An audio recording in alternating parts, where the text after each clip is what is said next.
Mukundgarh police की बड़ी कार्रवाई। शातिर नकबजन गिरोह के 2 सदस्य गिरफ्तार। कई जिलों की चोरियों का खुलासा। मुकुंदगढ़ थाना पुलिस ने चोरी व नकबजनी की बढ़ती वारदातों पर बड़ी सफलता हासिल करते हुए 2 शातिर नकबजनों को गिरफ्तार किया है। गिरफ्तार आरोपियों ने मुकुंदगढ़ सहित नवलगढ़, नीम का थाना और जयपुर शहर में की गई अनेक चोरी व वाहन चोरी की वारदातों को स्वीकार किया है। साथ ही उन्होंने कई स्थानों से मोबाइल चोरी करना भी कबूल किया है। पुलिस अधीक्षक झुंझुनू ब्रजेश ज्योति उपाध्याय आईपीएस के निर्देशानुसार अतिरिक्त पुलिस अधीक्षक देवेंद्र सिंह राजावत आरपीएस तथा वृत्ताधिकारी नवलगढ़ महावीर सिंह आरपीएस के मार्गदर्शन में थाना मुकुंदगढ़ पुलिस ने यह कार्रवाई की। प्रकरण संख्या 13/2026 धारा 331 4 304 ए बीएनएस 2023 में अज्ञात आरोपियों की तलाश के दौरान पुलिस ने तकनीकी संसाधनों और मुखबिर तंत्र की मदद से आरोपियों तक पहुंच बनाई। घटना के अनुसार 2 जनवरी 2026 को परिवादी धर्मपाल निवासी मुकुंदगढ़ ने रिपोर्ट दी कि उसके वार्ड नंबर 9 स्थित मकान से अज्ञात बदमाश 2 एलईडी टीवी, मंदिर की मशीन, कंबल आदि चोरी कर ले गए। इसी तरह 12 जनवरी 2026 को परिवादी सोनू ने रिपोर्ट दी कि 9 जनवरी की रात उसके बंद मकान में दीवार फांदकर घुसे चोर वॉशिंग मशीन, कंबल, वायर बंडल और अन्य कीमती घरेलू सामान चोरी कर ले गए। इन मामलों में एफआईआर दर्ज कर जांच शुरू की गई। पुलिस टीम ने लगातार प्रयास करते हुए अर्जुन सैनी निवासी गुहाला और अश्विनी मीणा निवासी चला थाना सदर नीम का थाना जिला सीकर को गिरफ्तार किया। पूछताछ में सामने आया कि आरोपी एक संगठित गिरोह के रूप में योजनाबद्ध तरीके से बंद मकानों को निशाना बनाते थे। उन्होंने नवलगढ़ क्षेत्र में ईंट भट्ठे से मोटरसाइकिल व आभूषण चोरी, जयपुर शहर से कई मोटरसाइकिल चोरी, गुहाला और मुकुंदगढ़ में नकबजनी तथा अन्य स्थानों पर मोबाइल चोरी की वारदातें स्वीकार की हैं।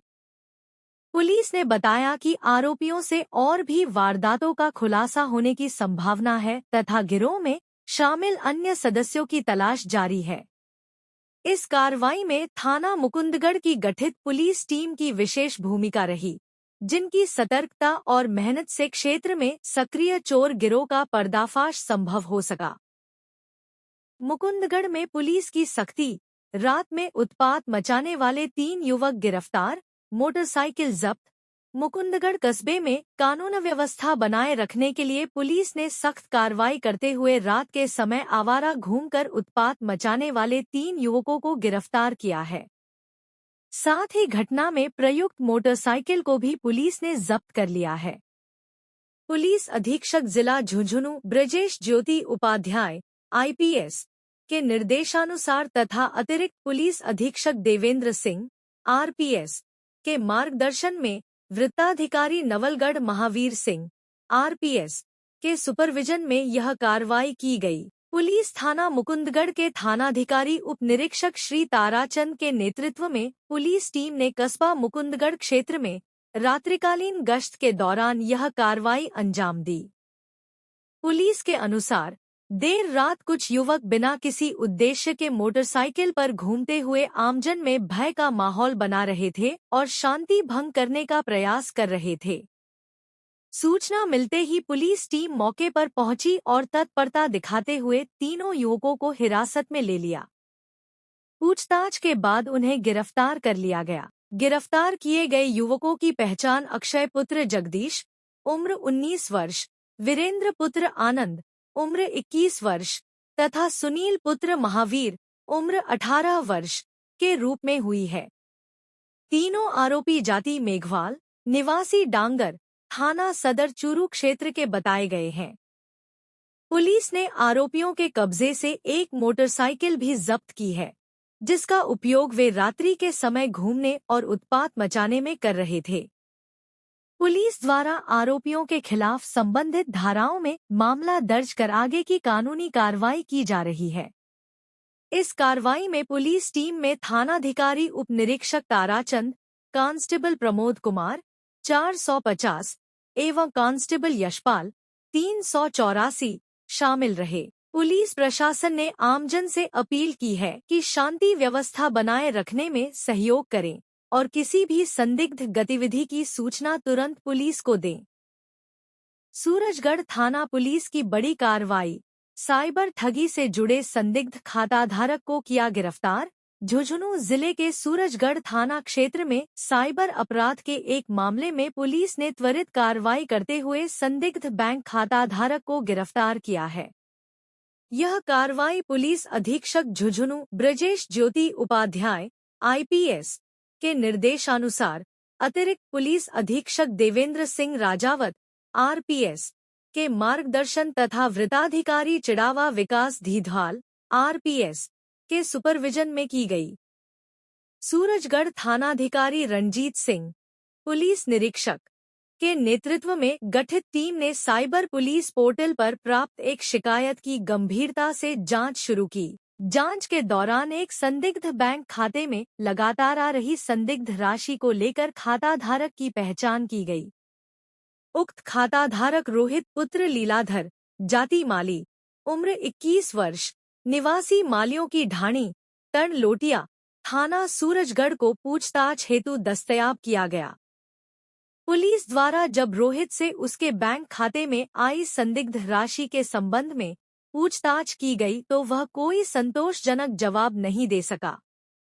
पूछताछ के दौरान उसकी गतिविधियां संदिग्ध पाई गई तथा वह पुलिस से बातचीत के दौरान आक्रोशित भी हो गया।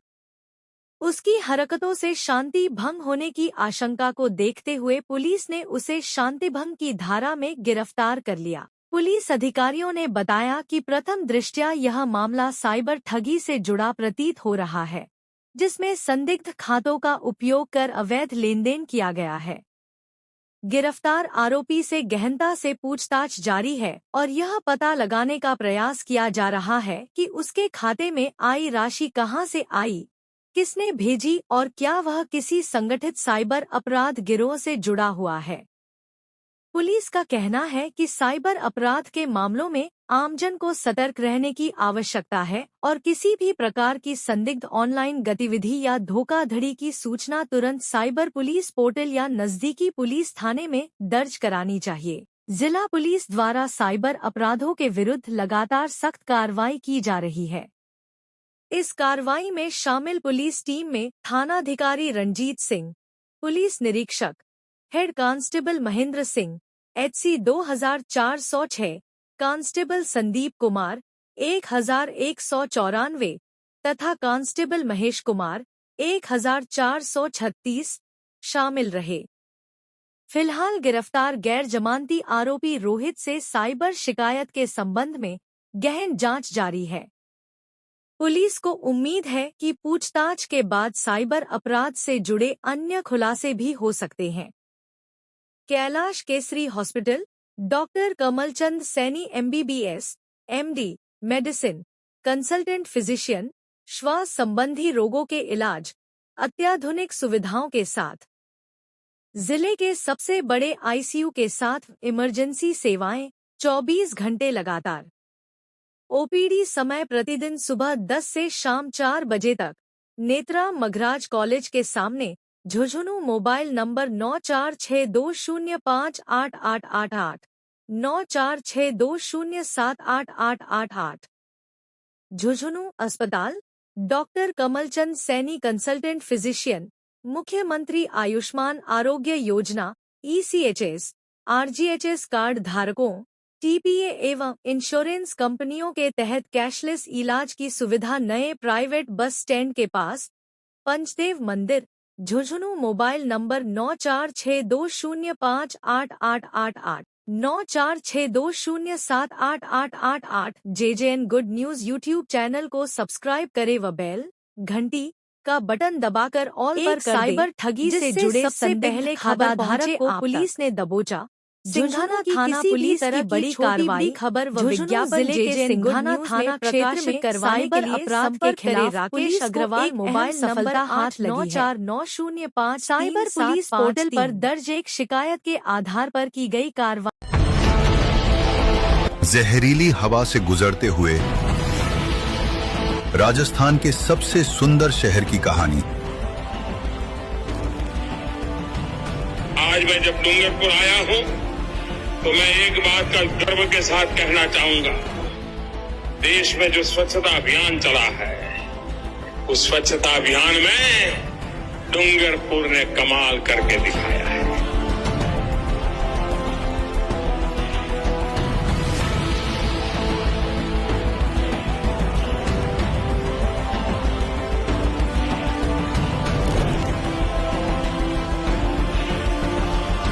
किरदार के गुप्ता, पूर्व सभापति नगर परिषद डूंगरपुर। पटकथा सुरेंद्र चतुर्वेदी। निर्देशन संदीप भार्गव। संपादन रमेश सिंह रावत। सहयोग जयेश। सौजन्य बात आज की।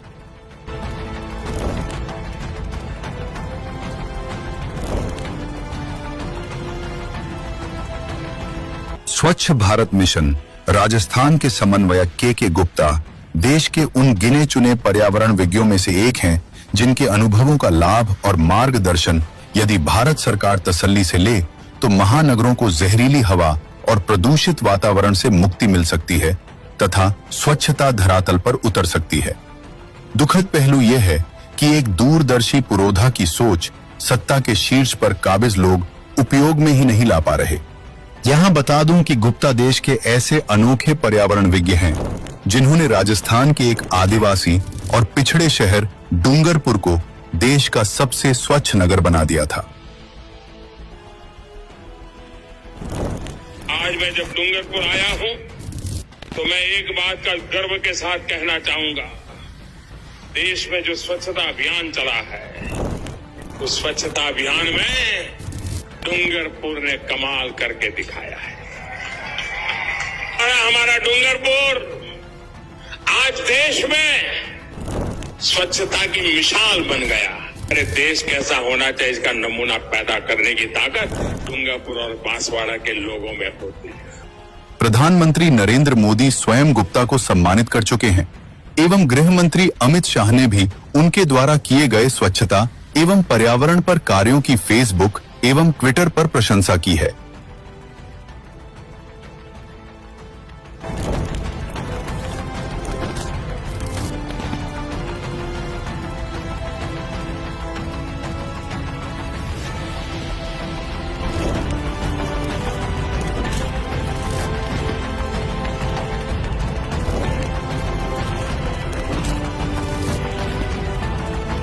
देखिए, आज अगर हम प्रदूषण की बात करें तो पूरे देश की हालत प्रदूषण को लेकर बहुत गंभीर होती जा रही है और दिन प्रतिदिन प्रदूषण बढ़ता जा रहा है।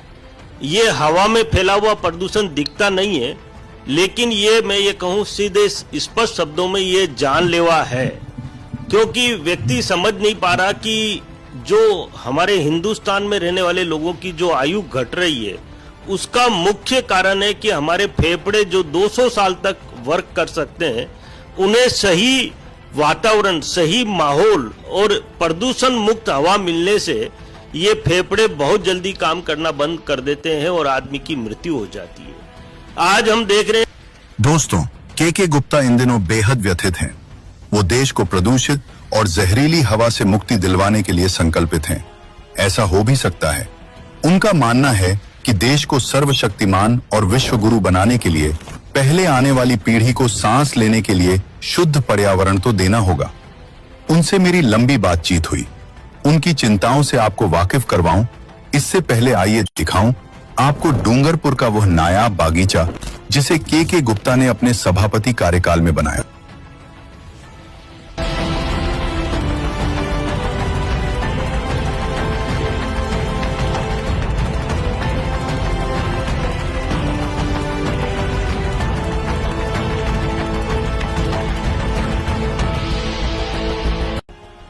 और आइए अब बात की जाए उस विलक्षण प्रतिभा के धनी गुप्ता जी की चिंताओं की। ये चिंता देश को चिता से बचाने के लिए बेहद दर्दनाक है।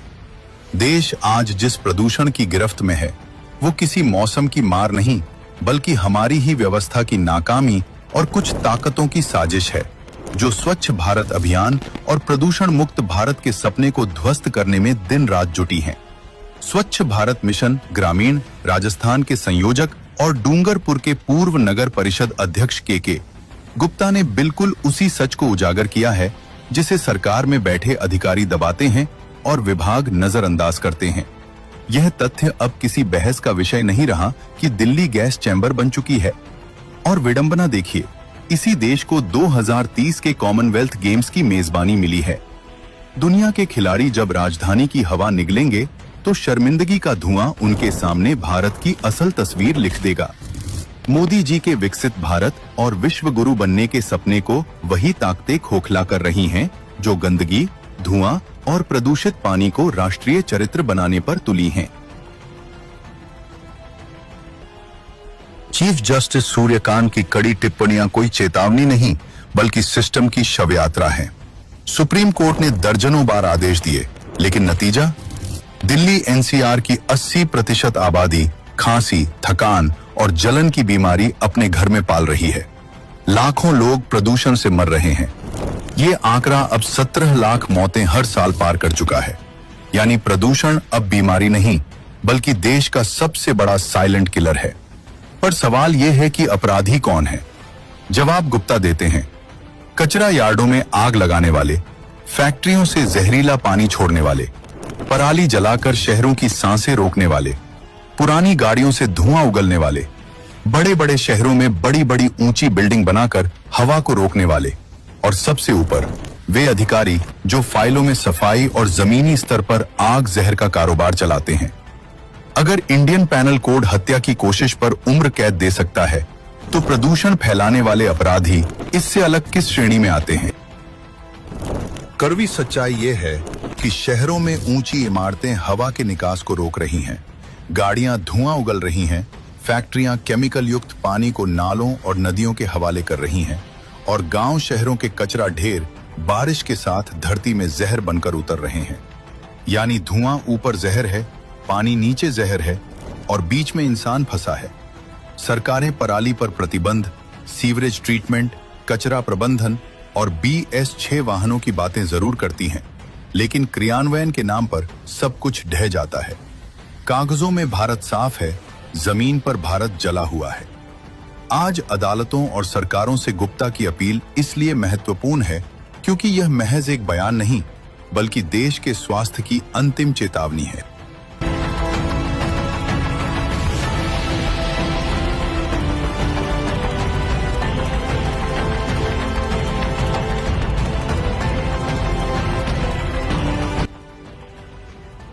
पुराने कचरों को ढेर करने के लिए, लेगेसी वेस्ट जो हमारा पुराने ढेर थे उनको साफ करने के लिए सरकार ने एक मुहिम चलाई थी और पूरे देश में ये मुहिम किसी समय बहुत युद्ध स्तर पर चली और उसके सकारात्मक रिजल्ट भी आए। ये सच्चाई कड़वी है लेकिन इसे निगलना मजबूरी है क्योंकि आज भारत की हवा, पानी और जमीन तीनों पूछ रहे हैं, हम कब तक जहर पीकर जिंदा रहेंगे?